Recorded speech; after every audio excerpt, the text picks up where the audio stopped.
बता दें कि दिल्ली के मुख्यमंत्री अरविंद केजरीवाल के खिलाफ हत्या का मुकदमा दर्ज करवाने के लिए दिल्ली के पुलिस कमिश्नर को पत्र लिखा गया है। भाजपा नेता की ओर से पुलिस कमिश्नर को ऑनलाइन शिकायत भेजी गई है। शिकायत के मुताबिक ऑक्सीजन की कमी और चिकित्सा सुविधाओं के अभाव में हुई मौतों का जिम्मेदार मुख्यमंत्री केजरीवाल को ठहराया गया है। तो वहीं उनके खिलाफ मुकदमा दर्ज भी करवाया गया और इसके अतिरिक्त भाजपा नेता कपिल मिश्रा ने मुख्यमंत्री केजरीवाल पर सरकार के प्रचार प्रसार में किए गए विज्ञापन खर्च पर भी सवाल उठाए हैं।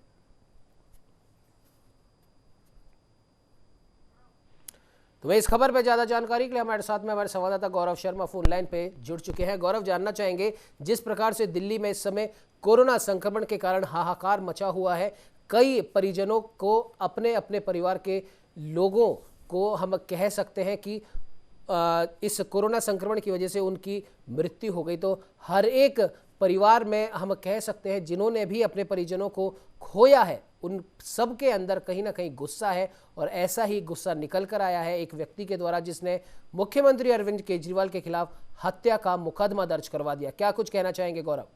जी, मैं बताना चाहूंगा कि कपिल मिश्रा जो भाजपा नेता है वो निरंतर केजरीवाल सरकार के द्वारा निर्णय से संतुष्ट नहीं दिख रहे हैं और बराबर वो न केवल वहां दिल्ली वासियों की मदद कर रहे हैं बल्कि जो मूलभूत आवश्यकता है उनकी भी लड़ाई लड़ते आए हैं। और यह अब कोरोना संक्रमण की दूसरी वेव के दौरान बहुत देखा गया है कि दिल्ली के नेता कपिल मिश्रा ने बहुत बार केजरीवाल सरकार को टैग करते हुए ट्वीट किए थे और उनसे सवाल पूछा था कि ऑक्सीजन की कमी है, चिकित्सालयों की कमी है, ये सारी कमियां आपको आज ही क्यों दिख रही हैं? जब आप करोड़ों रुपए का विज्ञापन देते हैं, करोड़ों रुपए का 50,000 रुपए में खर्च करते हैं, 35 करोड़ रुपए दिल्ली सरकार के पास सीएम केयर फंड के पास जमा हो चुके हैं, लेकिन आज तक एक पैसा भी दिल्ली वासियों की मदद के लिए सीएम केजरीवाल रिलीज नहीं कर पाए हैं। तो बहुत सी ऐसी बातें हैं जहां पर केजरीवाल सरकार को लेकर आमजन में गुस्सा है और उस गुस्से की आवाज कहीं ना कहीं कपिल मिश्रा भाजपा नेता है उन्होंने बनने का प्रयास किया है।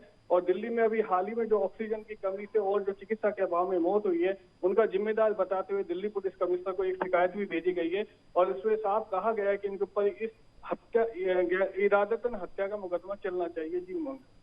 बिल्कुल गौरव, लेकिन अगर देखा जाए तो खुद दिल्ली के मुख्यमंत्री जब प्रधानमंत्री नरेंद्र मोदी ने तमाम राज्यों के मुख्यमंत्रियों के साथ बैठक करी थी तो उन्होंने उस बैठक में भी हम कह सकते हैं कि एक उन्होंने मुद्दा उठाया था कि दिल्ली के लिए आने वाली ऑक्सीजन कई और राज्यों के द्वारा रोक ली जाती है। तो क्या इस चीज़ को नहीं सोचा जाए कि अगर दिल्ली में इस प्रकार के हालात हैं तो न सिर्फ अकेले मुख्यमंत्री को जिम्मेदार ठहराना कहाँ तक उचित है? जी उमंग, बिल्कुल बात से सहमत हूँ, लेकिन जहां पर हम दूरदर्शिता के सवाल देखते हैं, जिम्मेदार व्यक्ति को देखते हैं, वहां पर अरविंद केजरीवाल बैठे और अरविंद केजरीवाल अब से नहीं दिल्ली में लंबे समय से शासक है और केजरीवाल दिल्ली के एक एक चीज को समझते हैं। शायद दिल्ली के हर गली या मोहल्ले में केजरीवाल को इसलिए लोगों ने चुना क्योंकि लोगों की आम मुद्दों को, आम समस्याओं को लेकर वो कभी खंबे पे चढ़ जाते थे, कभी स्टेज पे चले जाते थे, इस तरीके की बात को लेकर केजरीवाल आए थे। लेकिन अब इसमें जो देखने को मिल रहा है, वर्तमान में जो हालात देखने को मिल रहे हैं, वहां पर दिल्ली की सरकार जो आम सरकार कहलाती थी वह आम मुद्दों से भटक चुकी है।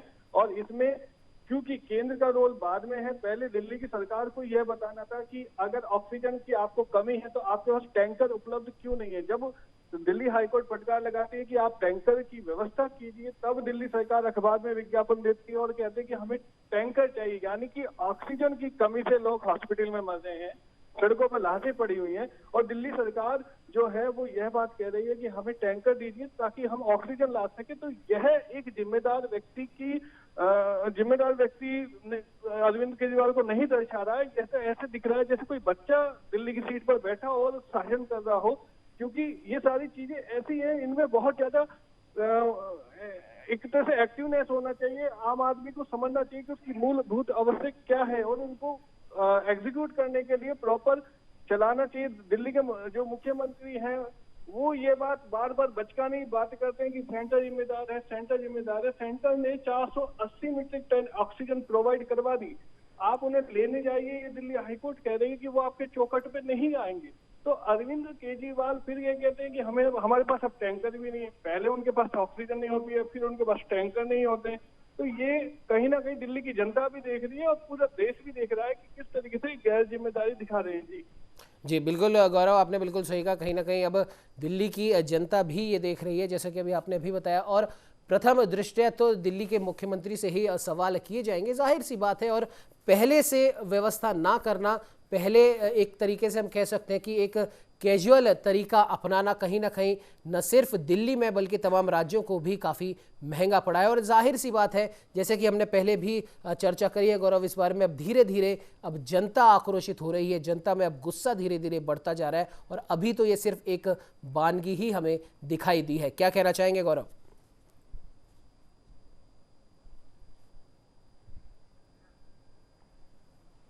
लगता है कि इस तकनीकी खामी की वजह से हमारे संवाददाता से हमारा संपर्क नहीं हो पा रहा है। तो आपको बता दें कि दिल्ली के मुख्यमंत्री अरविंद केजरीवाल के खिलाफ हत्या का मुकदमा दर्ज करवाया गया है। दिल्ली पुलिस कमिश्नर को एक पत्र में लिखकर इस प्रकार की बात कही गई है। ऑक्सीजन की कमी को लेकर ऑनलाइन शिकायत भी डाली गई है।